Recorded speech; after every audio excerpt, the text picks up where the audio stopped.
It's party time! Woohoo! Yeah! Oh, yeah!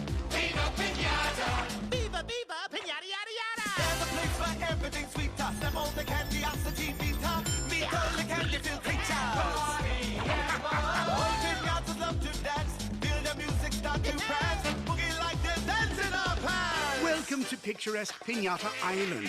In its many gardens, all manner of pinatas live, dance, and dream that one day they will be chosen to entertain at a party as only pinatas can.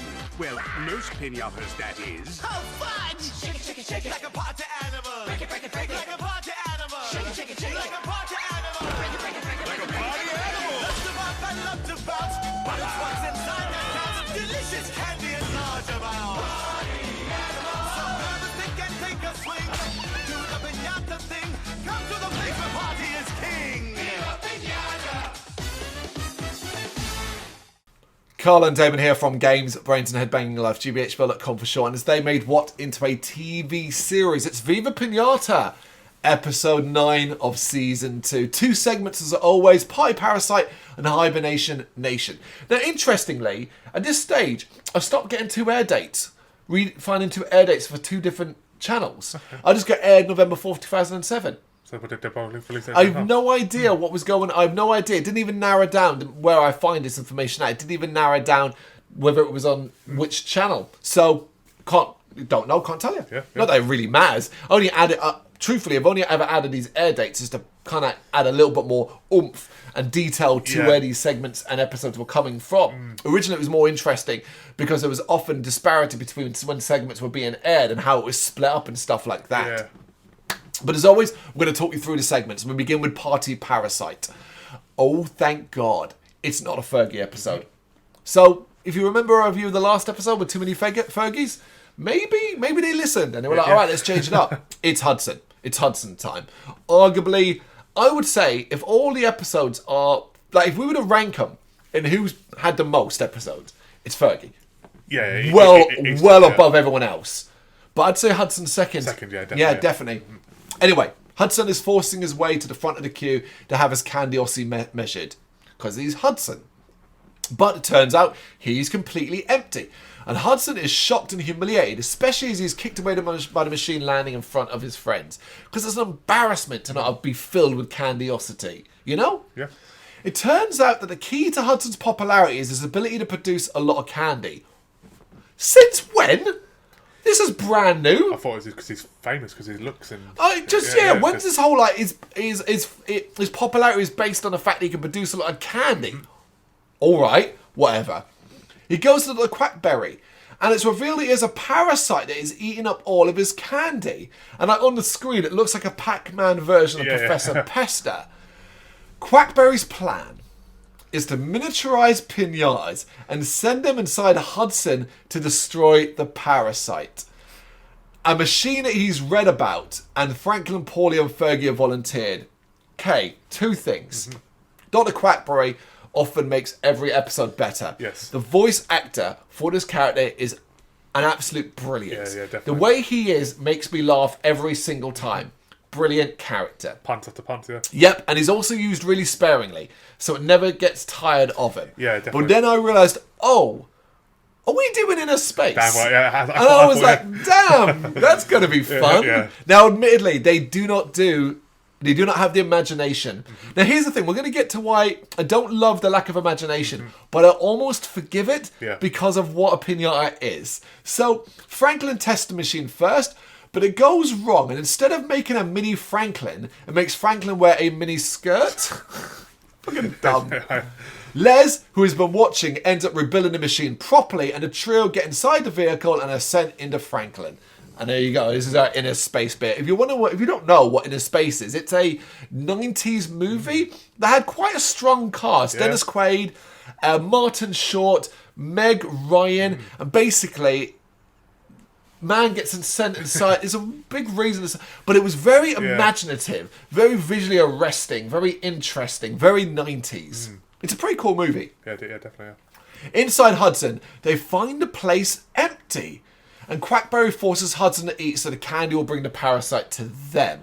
Now, I was like, man, I was hoping for a bit more imagination. Yeah. But a pinata, the hollow inside. Yeah, exactly, It yeah. would be empty inside, and they do make it look like a big old dark void. Yeah, something like organs and heart and stuff like that. There wouldn't be in them. Yeah. It's not like our bodies. In fact, that would be weird. It would If be it weird, was, yeah. yeah. And it arrives. The parasite arrives. And there's a big truck that is scooping up the candy. And Paulie realizes that it's not a parasite at all. It's Pester and the ruffians. So basically, Pester also built the machine. He had the same magazine and built the machine too and shrunk himself down to get candy. And seeing the pinatas, he attacks and starts chasing them down. Quackberry now calls him and tells him he didn't read the fine print. And they will return to full size in 3 minutes. So that puts a timer on things. They end up in Hudson's brain, which is filled with mirrors of Hudson complimenting himself. It's genius. It is. It's... That is using your imagination. Yep. Right, how are we going to do his brain? What would Hudson's brain look like? Be focused on himself. Yeah, exactly. Yeah. Brilliant. Genius. They race away and head for the mouth, but Pester is on their trail. Calling Hudson, they try to tell him to open his mouth, but Pester sticks up his teeth to stop them.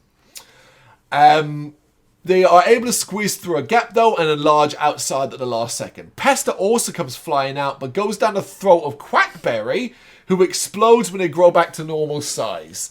This is a fun episode. Yeah, it's funny, yeah. Pester thinks he's won, though, because he has Hudson's candy and dries off.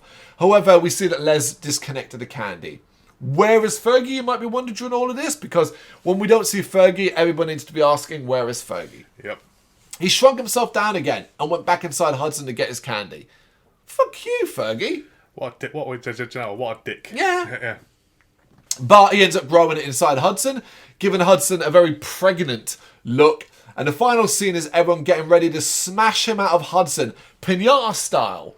That's horrifying. Oh, no, yeah, bloody camelos, man. Very, very energetic, very fun, very imaginative stuff. This is a fun segment. I think it's a fun segment. Yeah, definitely, yeah. It's as simple as that. This is just the kind of stuff I want to see. A bit more imagination used with some clever ideas and using what we know about pinatas to create something interesting. And 3 in a row, too, so. Yeah.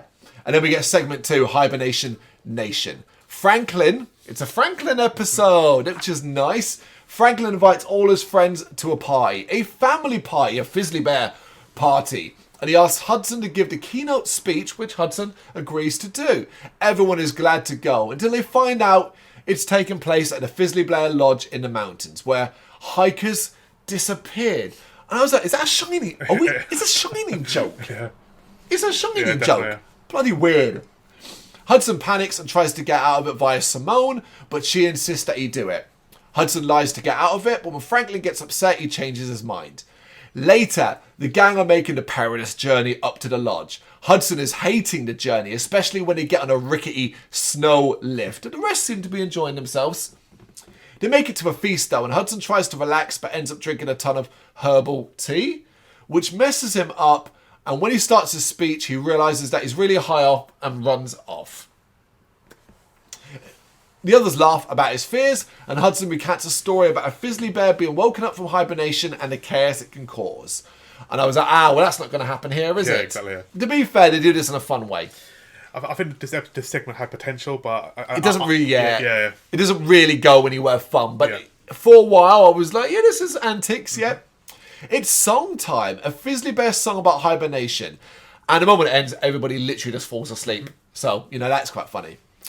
So now the remaining pinatas are like, we need to be really quiet. But Ella ends up starting an avalanche and they're forced to save the Fizzly Bears without waking them up. So which is where this is fun. Yeah. They stack them up and put them in a cave, but then end up trapped inside. And Hudson, being the only one left outside, has to act. Go back to the cable car. He has to avoid waking the bear inside and attach a rope to it. And as he moves the car down, his plan fails and he almost wakes the bear up. It's a constant this where it's like the bear's like, Yeah, he sings like some lullaby, doesn't he? Yeah. Eventually, when repeated back and forth, he's able to free them and they get back to the lift to go back down the mountain. However, they end up over the weight limit via a snowflake. So there's a joke going up about the weight limit and they're right on the edge. A snowflake lands and they end up falling down the mountain, sort of sliding down it and skidding down in it. All while panicking and trying to keep that bear asleep. But they do end up back in the island in a tree. Hudson impressed with himself, though. ends up sneezing, resulting in the Fizzly Bell waking up and going mad on them, and that's how it ends. We've seen worse segments. We've done worse segments. Yeah. I'm never going to complain about a segment. It's just fine. And when it's combined with Parasite, which was a good segment, this episode was pretty good overall. Yeah, and it was fresh after doing so many Fergies in a row. Two decent episodes with 4 decent segments. I mean, that last one there had great potential, but it ended up being okay. Which is I'm fine with. Yeah, better okay than just forgettable, Yeah, you know? yeah. You know, when I think about it, I'm like, okay, I did remember enjoying the sort of antics around trying to keep quiet. So that's better than nothing. Yep. That was episode 9 of season 2. Party, Parasite, and Hibernation Nation. You got any thoughts that you want to share? You know what to do? Let us know in the comments. Thank you very much for watching. If you'd like to see more content like this, please consider hitting the subscribe button. It is gratefully appreciated. You can find us over at gbhbl.com, our full website, where reviews, news, and so much more goes up daily.